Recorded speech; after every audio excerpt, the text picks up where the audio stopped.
This is episode number 5 with Bruce Jones. Welcome to the Good Life Coach podcast. I am your host, Michelle Lamoureux. The intention of this show is to awaken you to your fullest potential.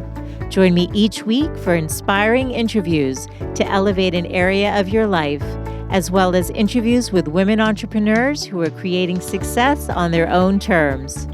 Each episode provides actionable tips to guide you to design a life you love.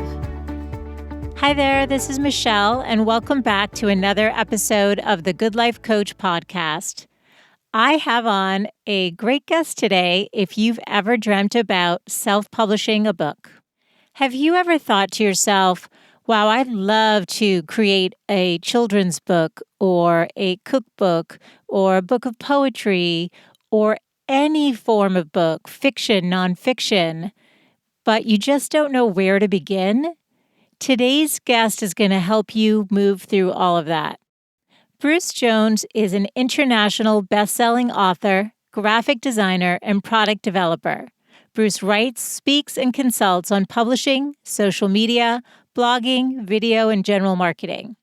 Bruce is also the author or creator of over 40 books on the topics of geography, music, business, publishing, children's, and coloring books. This is really a self-publishing 101, and we cover the information that you need in order to know where to start and what's involved so you can decide if this is a path that you want to take. I will tell you that my 10-year-old is producing a coloring book, and we will have that up on Amazon in the new year. And a good friend of mine's mother, who is 90, is self-publishing a book of poetry. So if you think you're too old, too young, too whatever to self-publish a book, I'm here to tell you that if it's in your heart to do, get the information you need and take the steps to realize your dream. I also want to note that since Bruce and I recorded this episode, there's been a change in entities of where you'd go to self-publish your book. So you'll hear us talk about Create Space, and that no longer exists. Where you would go is Kindle Direct Publishing, and that is owned by Amazon. And it's called Kindle Direct Publishing. Just want to let you know as you tune in what the updated information is. Okay, so let's get into the show.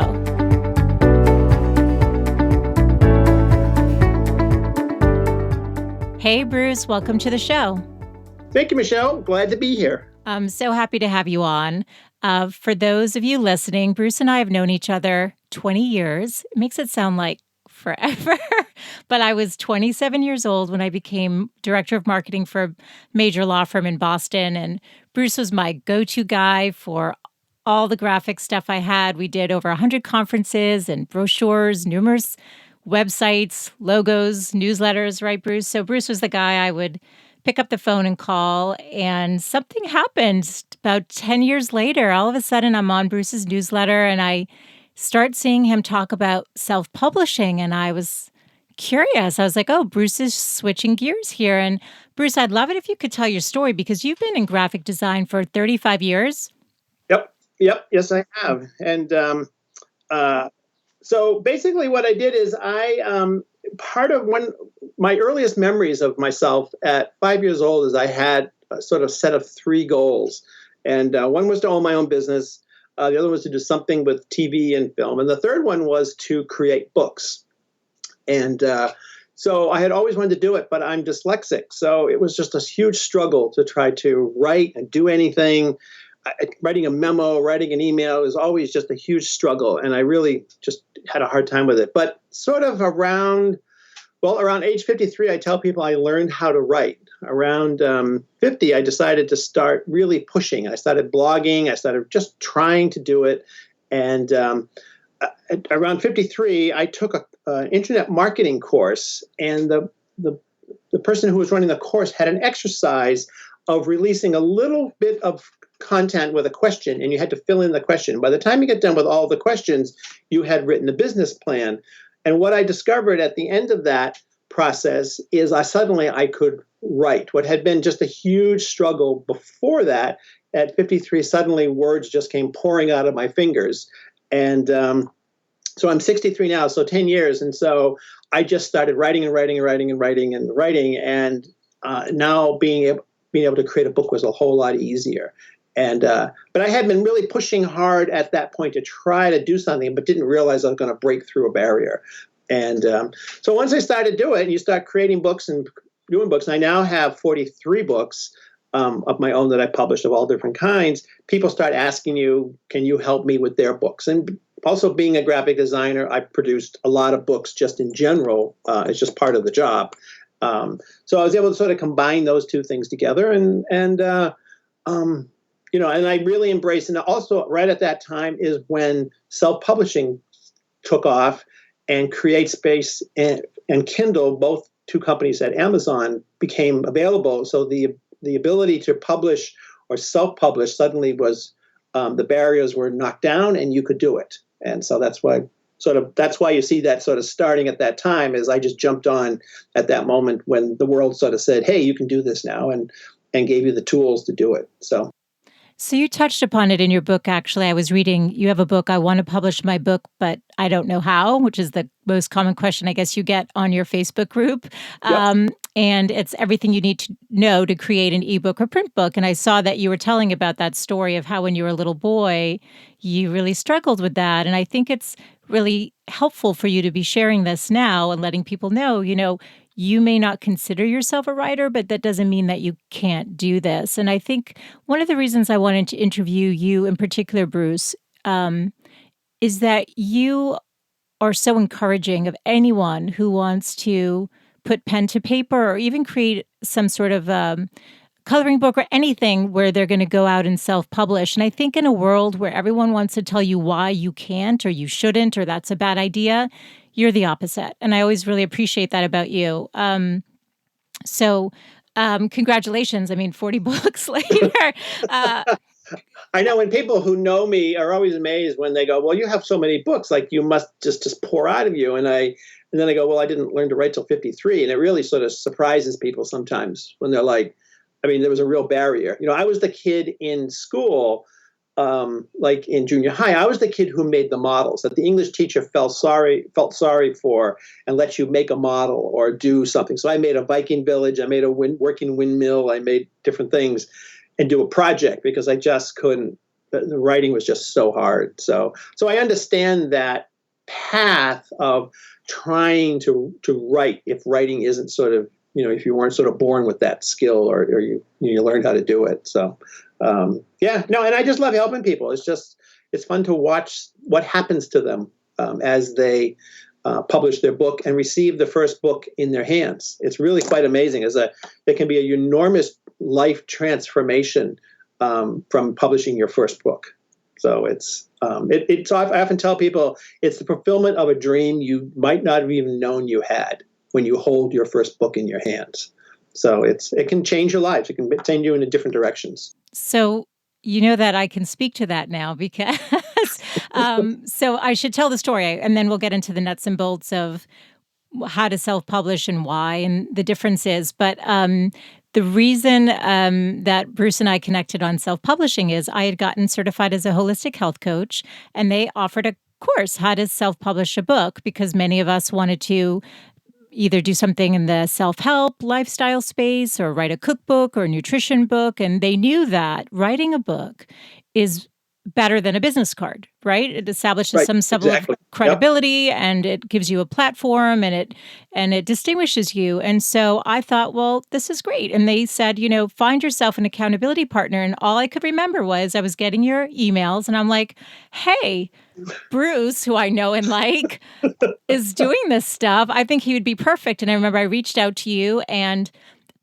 I said, hey, is there something you're working on? Let's be each other's accountability partner, which is what we did. But then I took it a step further because you had the graphic design background and I had to get a book up. I had 8 months to get a book up on Amazon. So it was April 2015 was my deadline. I mean, I reached out to you and I said, hey, let's be each other's accountability partner. And you were awesome. And then I asked you to help me with the layout and the design because you had that piece. But we'll get into how somebody can how somebody can get the help that they need on that end of it. Oh, and yes, and it was in fact. And you told me when it's done and it's up there, there's no words to describe it. And it really was such a dream. For me, it was a dream fulfilled. Right. I've written or started, I should say, I think 3 fiction books that I never did anything with. And so this was a nonfiction and it was really dear to my heart. So it was wonderful. But let's get into the nuts and bolts. So Right. let's start with what's the difference between self-publishing and a traditional method of publishing? So the traditional method of publishing, you would get an agent, and the agent would shop around your manuscript or your book concept and try to find a publisher, and which is now extremely difficult to do because the book publishing industry has changed so much and self-publishing has come in. So, but the traditional route is that you would get an agent that would shop it around. You might get a publisher. If they said yes, you might get an advance out of that. And then you sort of go through a process that may take up to a year or longer to get your book done. You've probably have written your book, but then it has to go through editing and design, and it just takes a long time. And then they launch the book. And in today's world, very often they're not actually doing any marketing. A lot of that is now held on to you, even though they published it. And another big difference is that publishers own your content. They hold the copyright on your book. So one of the reasons I'm a huge fan of self-publishing is a whole bunch of reasons. So one is nobody can say no. So publishers, anybody who's gone down the publishing route, there's a lot of rejection letters in there.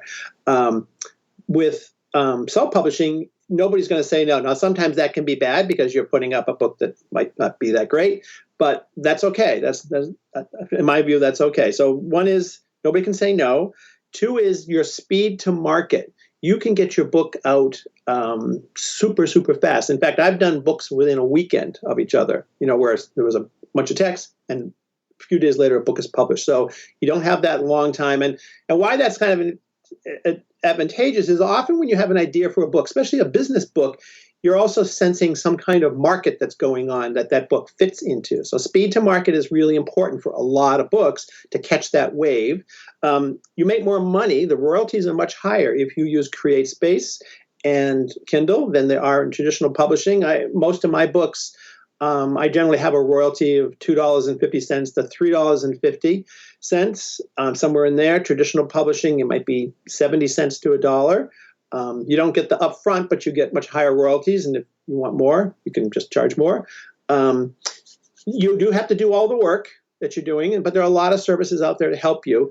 And then another really important reason for self-publishing is that you retain the rights to your book. I think one of the greatest moves that Amazon did when they set up CreateSpace, or they bought CreateSpace and then they set up Kindle, is that they left the rights with the author. So what that really means is you control your rights and you can reuse your content in your marketing, other products, do different things with them. You don't give up your content. So I think that was a huge move on Amazon's part to go in that direction. So self-publishing, speed to market, better royalties. No one can say no. You own your content. You can do whatever you want. So regular traditional publishing, unless you're a big name, if you're a really big name, you have a large platform, people are coming after you for a book, then you may just go in that way. But for all of us sort of little people, the self-publishing is definitely the way to go. And so I'm a huge fan of it. And as I said, I have over 40 books right now that, I don't think any publisher would actually ever want, but have been very successful. That's right. No, you do a great job making a lot of passive income with those books. Yeah, you make a lot of passive income out of it. And because you can, it just goes and goes and goes. And no one, says no. So I think it's a great opportunity to get your book out there and your message out there. And, if you take care to create a good product, then, you can be proud of it and hopefully make some sales. So. Yeah, I think that's so right. And actually, so let's just take a second, though. So you referenced CreateSpace. So for those people listening who are unfamiliar with what that is, could you just explain what CreateSpace is? Yeah, so there's I'm going to say there are 3 vendors that most self-publishers go with. There's a nice sort of pool of, depending what kind of book you're making, but the three main ones that you're going with, and the way they break down is for a paperback book, there's a company called CreateSpace, and CreateSpace.com is the print-on-demand side of Amazon for a paperback book. So Amazon owns a couple companies for self-publishing. CreateSpace is one of them, and it's where you do a paperback book. And that's where you have your account. They're the ones who pay you. That's where you upload your file. So that's for a paperback book. If you're going with an electronic book or an ebook, the dominant platform is the Kindle, which is an Amazon book reading tool. It's a book reading device. And Kindle is their ebook side. Now, Kindle is also opened up and starting to do paperback books too for Kindle authors. So they're now doing both. But most self-publishers do CreateSpace for the print books, Kindle for the ebooks. And then the third vendor, a major decision that you have to make, and a lot of self-publishers, including myself, this is what I do, is I just stay on Amazon, and that's my world. Amazon is a fantastic place to be, the most trusted e-commerce platform on the planet. They do a great job. You can just stay there. You'll stay with those two vendors. If you want to be in bookstores, then you would use a company called ingramspark. And Ingram, the company, is the world's largest book distributor. It's in the world. They're all over the world, and they print all over the world. But and they'll do paperback, they'll do hardcover with wraps, they'll do ebooks, they do the whole mix. But if you want to be in stores, you need to be in the distribution system. They also use print on demand. And they also distribute to Amazon and all the other places too. But so Ingram is where you would go. And then it can get a little complicated describing all the differences. But basically, if you want to be in stores, you're going to take a look at Ingram.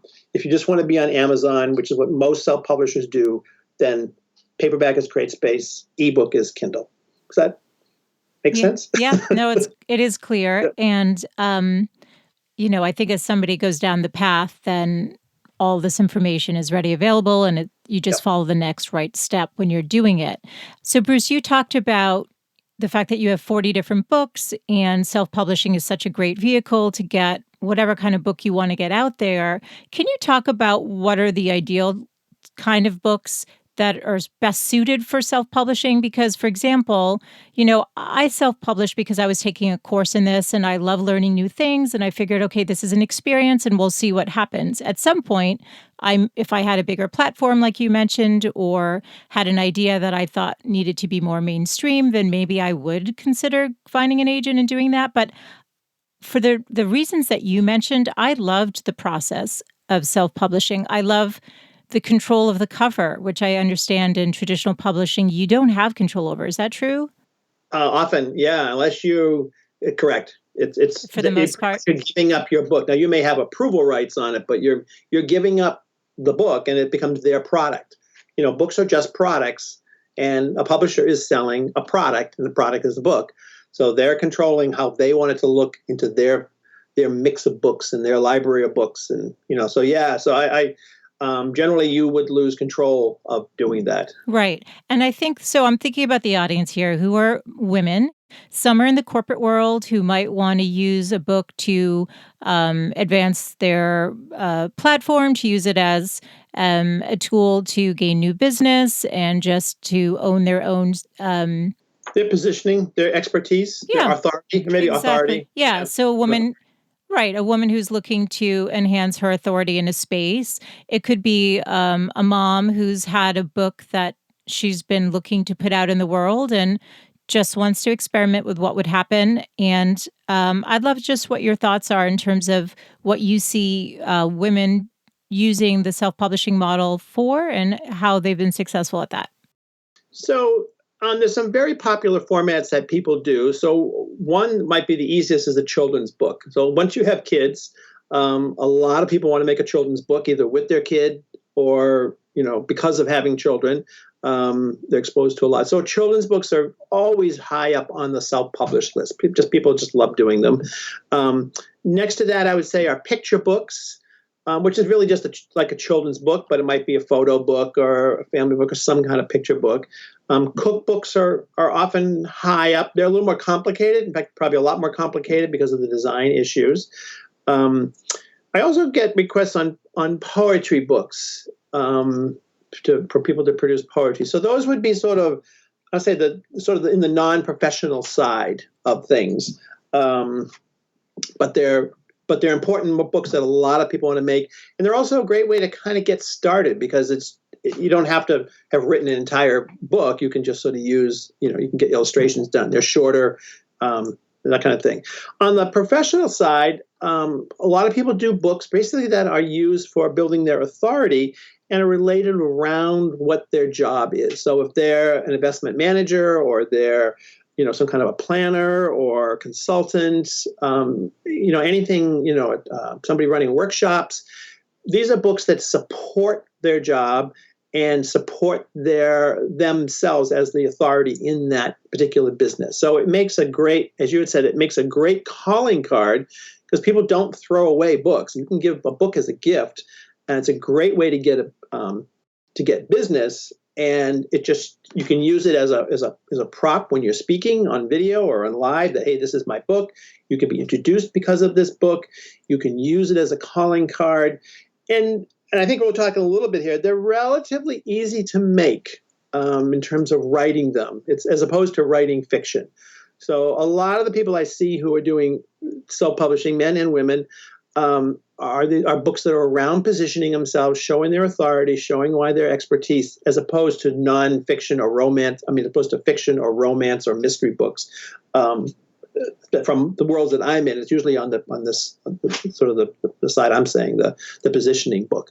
So those, and they can be of any varied length. They don't have to be particularly big, and it's really just sort of highlights what you do in your job, and then you can use it to move reward your position, remove your position, help you get more clients, whatever you want to use them for. So. Yeah. So what would be the very first step somebody would need to take? So they say, okay, I'm going to do a cookbook, or I'm going to use it to get speaking engagements because I'm in a corporate environment and want to get out there.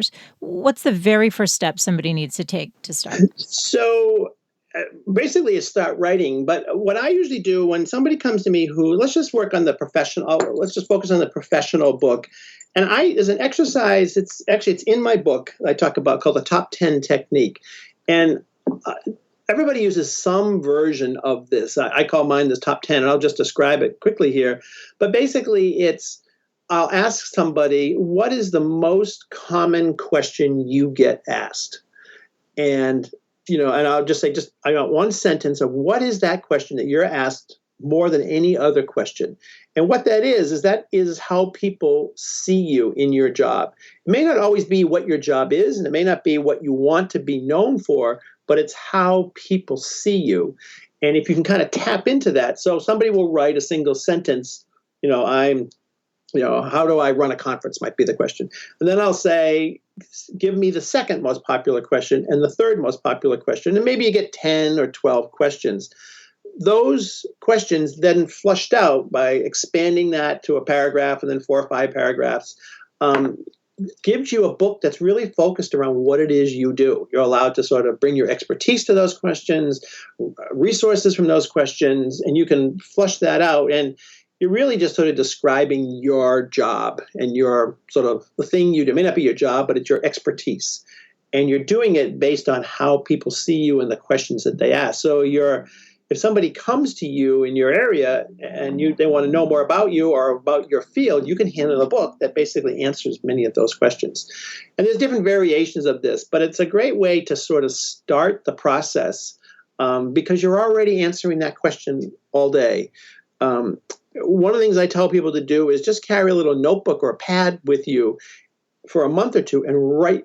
If you're not sure what that question is, just write it down. Write down every single question you get asked during the day. Just keep a little log of it. Somebody asks you a question, go off in the corner, write that question down. And then at the end of a month or 2 months, go through that book, organize them, take the pages out, cut them up and put them in little piles, and you'll discover how people perceive you and what are the questions they want to know. And you can base a book around that. It's a very sort of comes out of what you do every day. It comes out of your expertise. And then you can, take that, add a bio, add some resources, add an introduction, and you have a book. Without having to start on page one going, today I did, in the beginning I did. You don't want to do that. You want to kind of just respond to what the world is around you. So. Yeah, I think that's great advice. And I think, a couple things that I'm thinking of is one is when I was starting, I remember you said to me, come up with your 7 chapters. And then for each chapter, fill in, the first sentence and then go back and do the first paragraph. So I ended up doing a different kind of book because at first I was going to do one based on nutrition. And then I really decided to put the book that was in my heart to do because I'm all about that. So it's a book of inspiration. But I still had to do that. So I had 52 inspirations, which created 52 chapters. But I think you're right. You just need to start writing once you have a framework and an outline for what it is you're creating. And I started with that outline. So also, what you're talking about too made me think of, in marketing, we always talk about your ideal client avatar. So really understanding who your audience is. What do they look like? What do they care about? What are their worries? What are their dreams? And then really tailoring whatever language you're using to address all of that. So that all those the answers to all those questions are based on the questions that people are asking you. Yes. They're asking you. You just have to listen to what they're asking. But all the things you just said, their problems, their issues, their dreams, all that, it's being given to you every day in your profession. And I just wanted to fill in a little bit. The reason and you alluded on it, that the thing usually when I teach this is to get your 10 sentences, which are your 10 ideas, do 1 paragraph for each sentence. Not 2 or 3, just 1 all the way across. Then once you've finished your 10, let's just say you have 10 questions, your 10 paragraphs, then come back and make that 1 paragraph, 3, 4, 5 paragraphs, and you do them basically horizontally. The reason is that if you sort of start at the beginning and go, in the beginning I did this, and try to do an entire paragraph, entire chapter, is you'll just burn out or it won't relate. But if you do them sort of horizontally, what you said in chapter 10 actually will relate to what's going on in chapter 1, and you're not too far down the road to fix it. And you can go, oh, that's what I really should have said because of something you didn't discover until you got to chapter 10. So you're not too far advanced. You're just kind of moving the whole thing like horizontally. So it really makes, I think it just is easy. It's the way that I learned, right? It's the way I do design projects is kind of how I came to that is I don't finish the first page of a brochure and then go to the second page. I do all the pages at the same time. And then you kind of let everything influences everything else. And it kind of just works from there. So there's a lot of different ways of doing it. And I think I remember when we worked together, you had sort of gotten stuck on some of them. And I had you dictate them into your phone. And yeah, I remember that. And that's a great way. If you're sort of stuck, a car is a great place to dictate because you're alone. You do it every day if you're commuting. And it's a nice little chamber. And you can all phones now have voice-to-text transcription software built into them. And then you can email yourself the copy. And, you're just doing it while you're driving to work every day. So. Yeah, no, that's great. And actually, that was super helpful. I find I get inspiration when I'm in the shower, when I'm going for a walk. So it'll come at times. And so just saying it into the phone, at least then you don't lose that idea. You don't lose it. Yep, which is so key because a lot of times a lot of inspiration or good ideas hit you when it's not convenient. So if you can just get that out of your head and out, then you can then clean it up once you get it down on paper.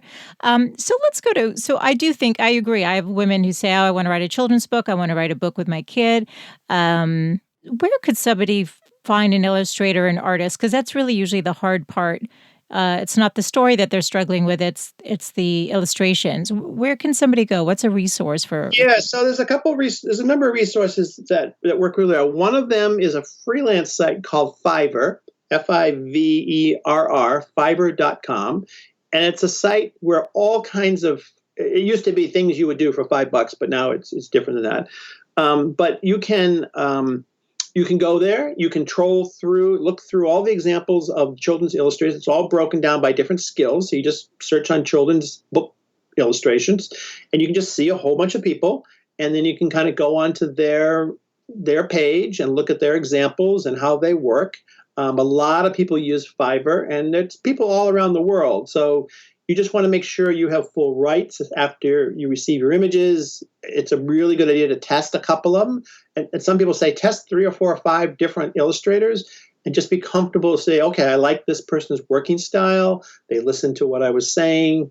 They gave me the images back the way I needed them, that kind of stuff. So Fiverr and you're only spending minimal dollars for, something that, is going to be super important to you. So Fiverr is a good place. You can also look on Craigslist. Again, test a number of people to make sure you like their work style and you and them get along.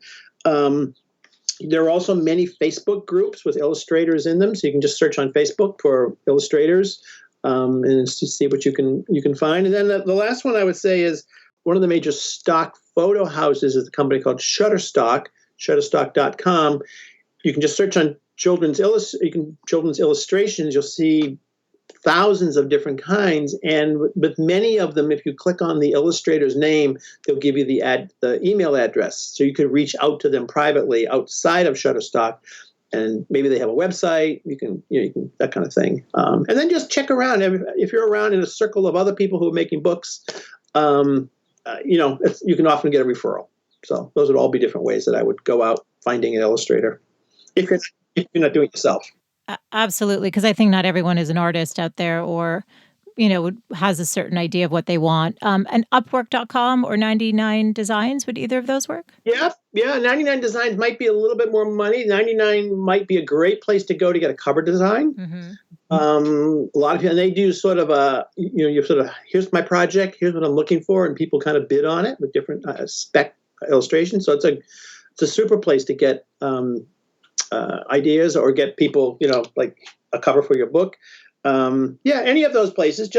I think the best advice is you're going to be sort of married to this person for a while as you work through this project. So you just want to make sure you're comfortable with their work style, how they treat their images. You want to make sure you get full rights so that you can use your images, even if it costs you a little bit more, that you can use the images in T-shirts or posters or anywhere in your marketing that you have access. You might put them on a hat or a mug or a clock.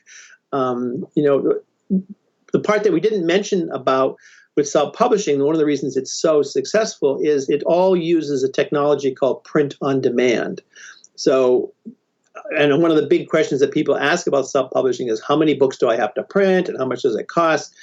CreateSpace, Kindle, and all of these in Ingram, you don't have to pay anything. They're generally free or extremely small fee because they're just printing them as people order them. So if somebody comes to Amazon, orders a book, there is no inventory of books sitting in a warehouse. They're created one at a time. And that has just become so efficient. So that's called print on demand. And that's why everything can be done this way now, including pillows and T-shirts and mugs and hats and things. They're all done just as somebody orders them. They're created. So there is no cost for CreateSpace or Kindle to upload your book, publish your book, do anything. And they also have really, really good author prices. So that's all something to keep in mind.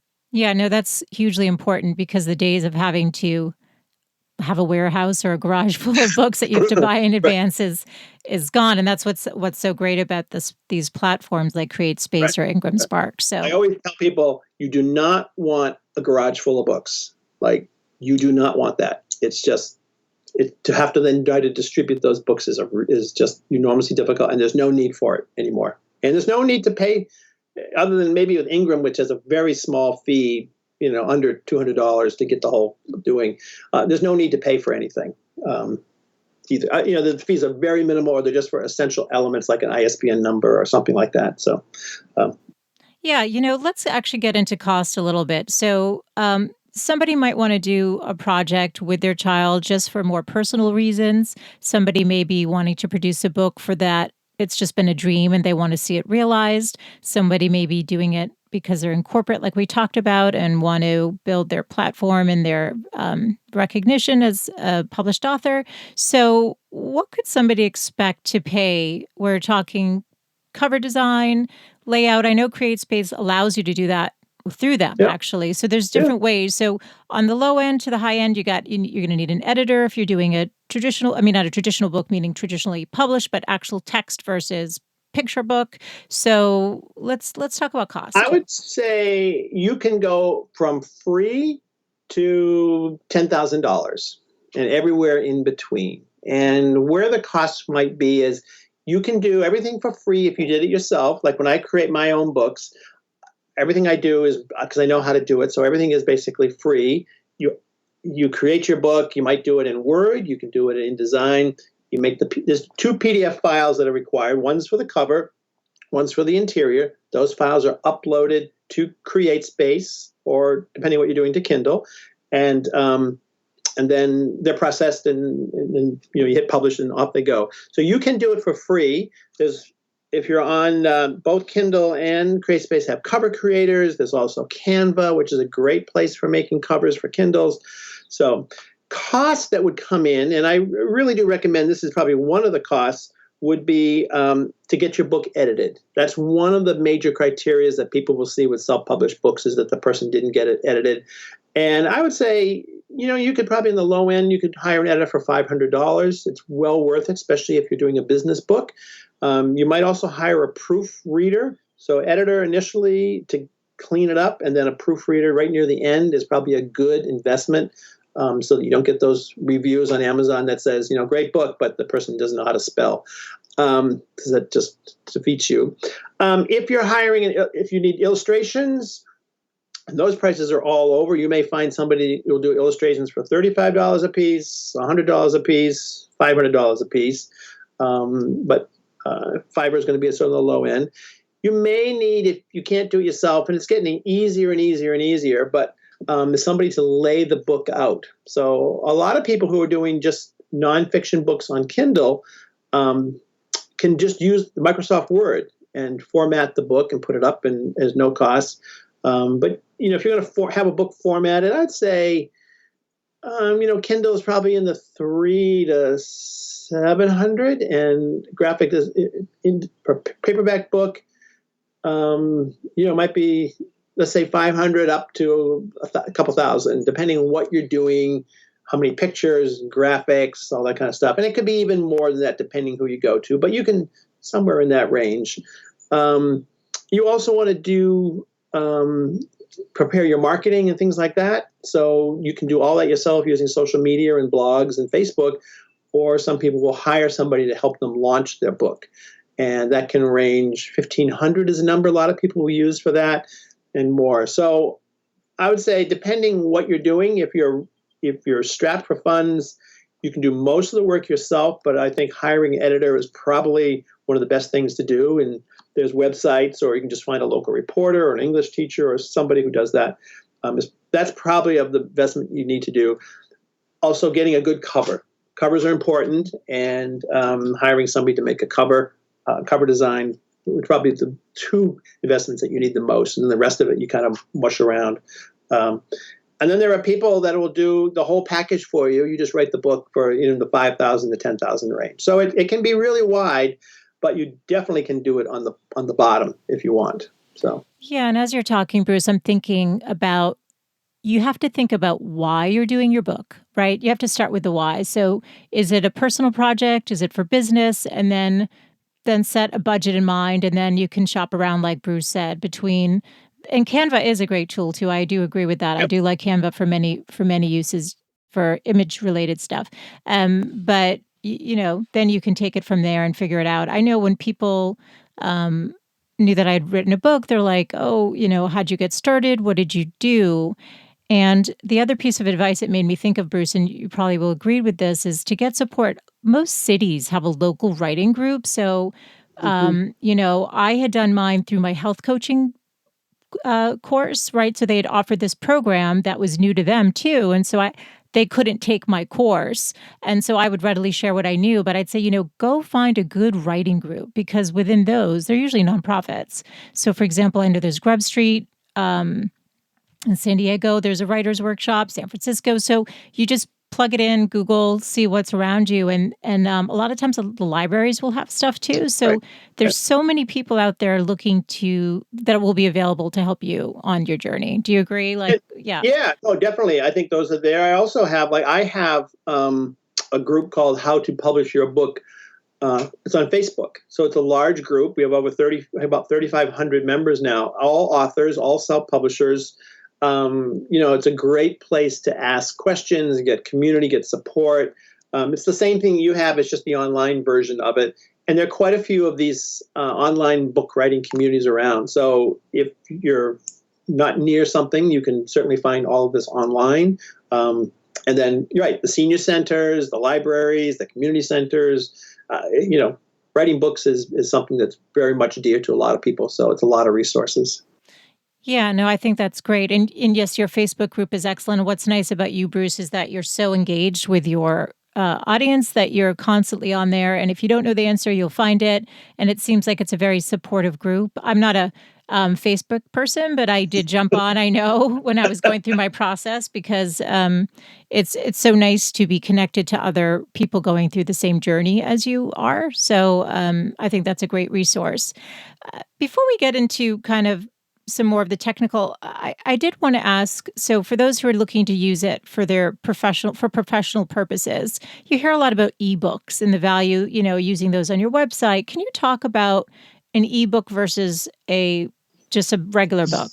Yeah, so there's sort of two kinds of ebooks. So the ones that most people sort of think when they think ebook is the kind that runs on a Kindle or a Nook. So you buy it on Amazon, it's an ebook, you download it to your device, to your phone. A lot of books are read on phones, Kindle readers, Nooks, those kind of devices. So that's sort of the standard kind of ebook that we think of. The other kind of ebook is, and this can be very easily created when you're doing the paperback version, is a PDF. And so you can just, when Michelle and I have worked on a book project, we send PDFs back and forth. Well, that works very well for people. People can download it. They also work really well on as something that people can put onto their websites and then download it from there. So you can put a little book cover on there and you can use it as a lead generator to get people into your emailing list. You can use it just as a resource. But it's a very easy thing, and it's read by pretty much everybody across the planet because everybody has a PDF readers built into the browser. And you can put links in there also, which is another cool thing, which you can also do with the regular ebooks. And I think people should use both. You're not just one or the other. You'll put your book up on Kindle, but you'll also make a PDF of that same file. You can sell it, you can give it away, you can use it as a lead magnet, you can do all kinds of things with that. You can break it into components. So both of those work. There is something, though, powerful, and I really sort of emphasize that if you've gone through all the effort of making an ebook, a regular traditional ebook, you're so close to making a print book. Go make the print book. Yeah. There's nothing like handing somebody a book. You can send it in FedEx. You can use it as a promo at a conference. You can just hand it to them on a sales call. You can make money from them. You can sell them in the back of the room when you're giving your talks. You can sell them from the front of the room if you're giving your talks. So you have a lot of uses for that physical book. And if you're only making ebook, you're really quite close to the other. I highly recommend go and get both. And then Amazon will match them up. So when you go to buy the book, both the books will be sitting there and on the same page, so people can buy. People have options, and so that would be my advice: is try to get a print book if you can. Just because it's a very powerful tool. When you hand somebody a book, they don't throw it away; they keep it. So it's true because it's in their hands at this point. Right. So we've given everyone listening right now a lot to think about, and you've given them a lot of great strategies and ideas. Let's give them, so if people are thinking, okay, you know what, I'm excited, I've been wanting to do this.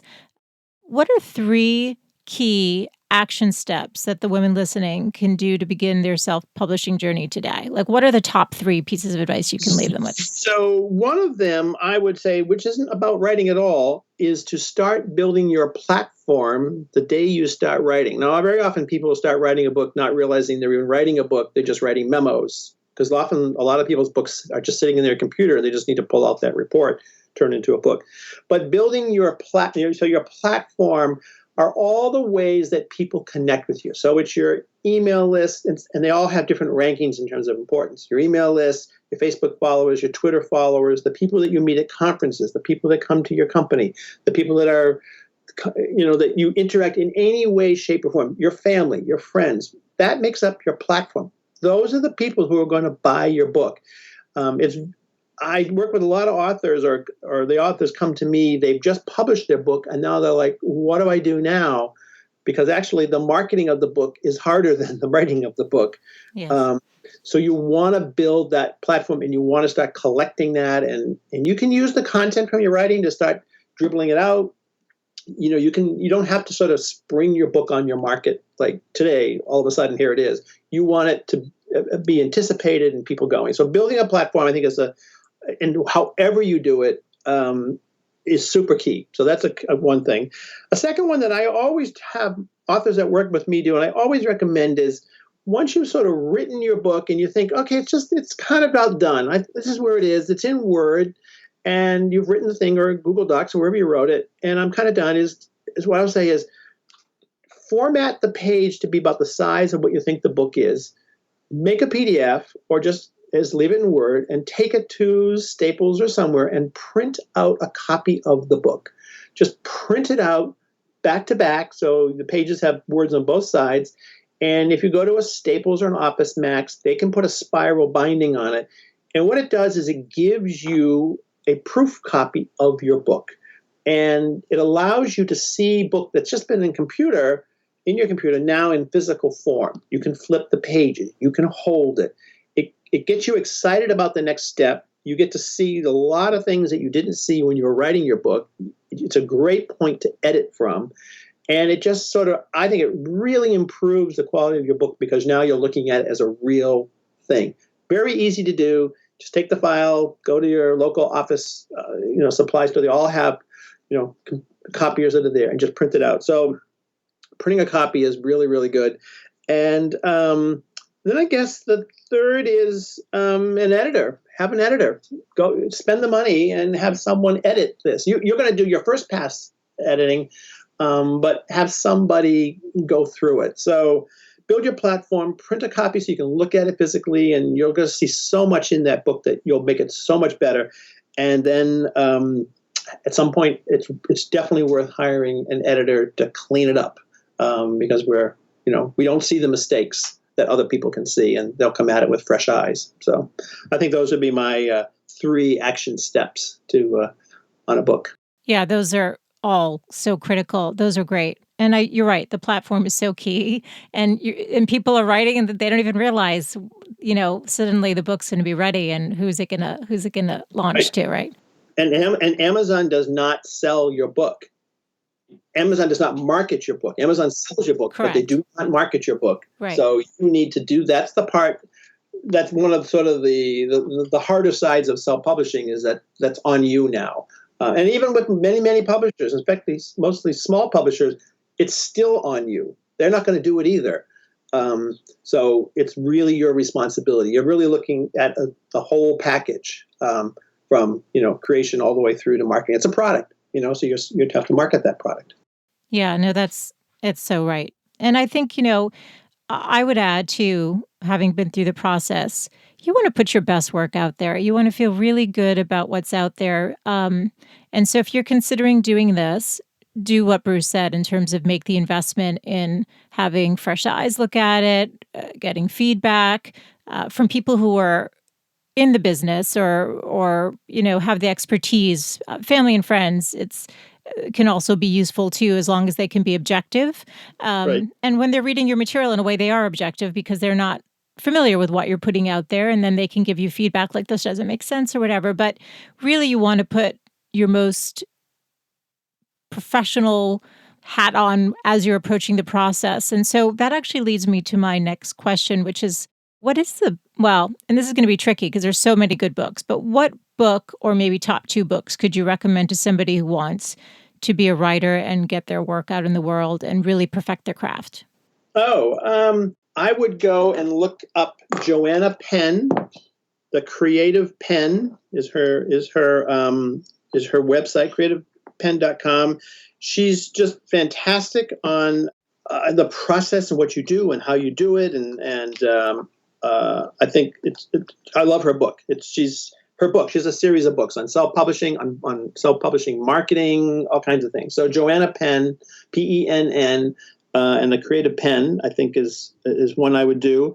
I'm a big fan of Stephen Pressfield and stephenpressfield.com. He writes fiction, nonfiction, and how to write books. He's got a wonderful website, the stephenpressfield.com. Sign up for his email list. He just really is more fiction on there, but he just talks about the process of writing, and his books on writing are excellent. I would really recommend them. What else would I do? Another book that I really like a lot, came out a few years ago, is called Write, Publish, Repeat by Sean Platt and Johnny Truant.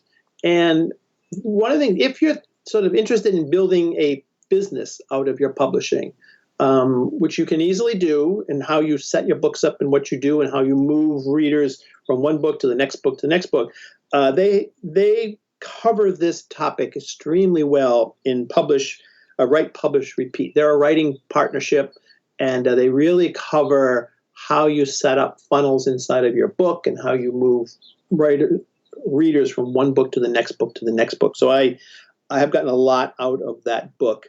One of the, I don't know how many you want here, one of the classics is Bird by Bird by Annie Lamont, is also a classic book on writing. So those would be my, I think those would be where I would go. Yeah, those are great.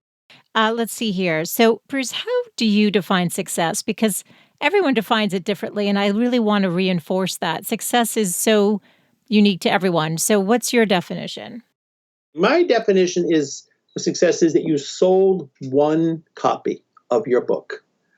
And the reason that I say you sold one copy is that to sell one copy, you have had to have done all the parts. You've had to write it, edit it, get it done, get it designed, get the files made, PDF files, Word file, whatever they are. You had to set up your accounts on CreateSpace or Kindle. You had to upload your book. You had to get it on Amazon.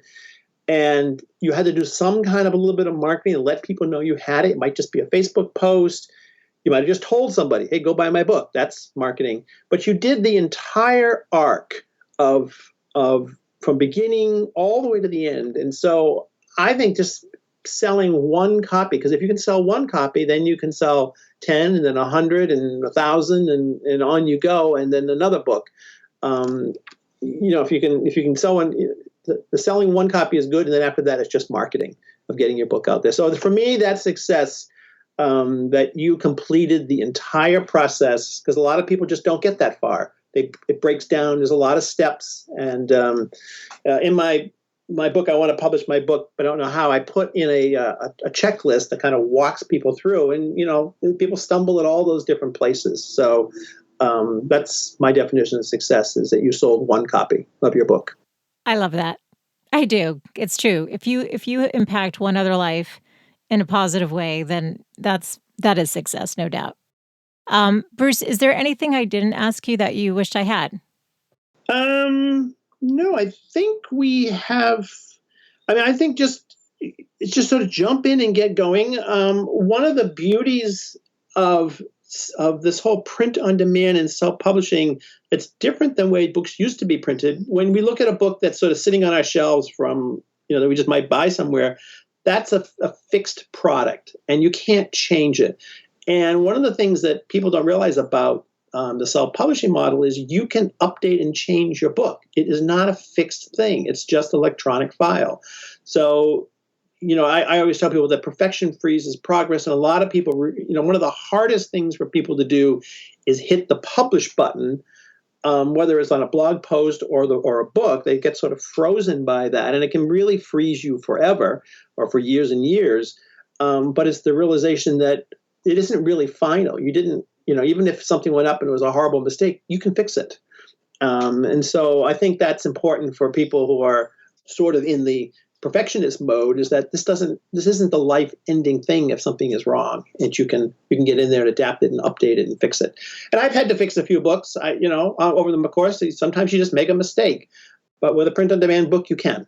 You can change the shape, the size, the feel, anything you need to if you have to. And so I think that that's important to remember, that this is a fluid kind of thing.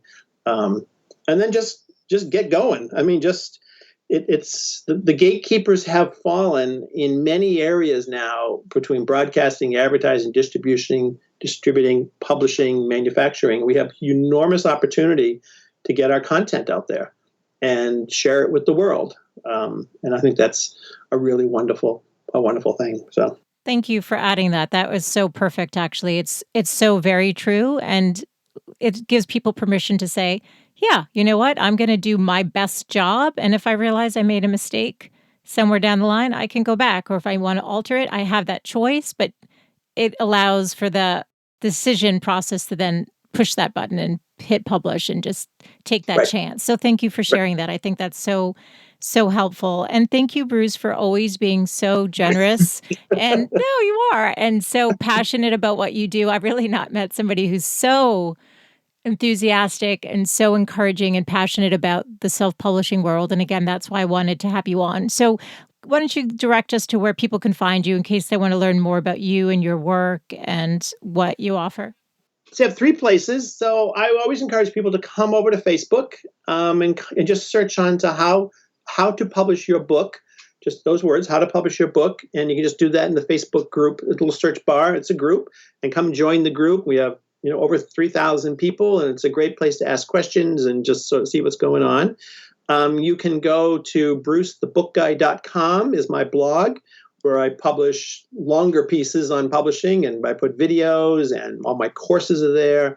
A good chunk of my book, I want to publish my book, is there, and you can look at that.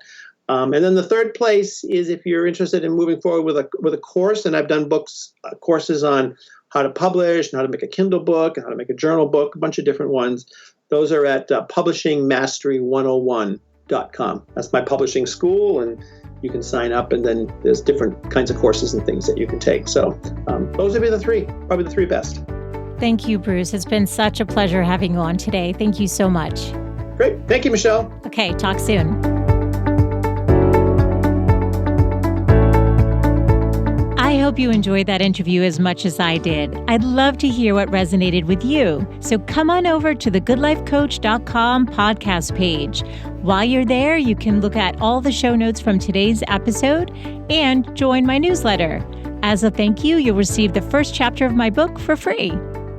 Thanks so much for listening, and bye for now.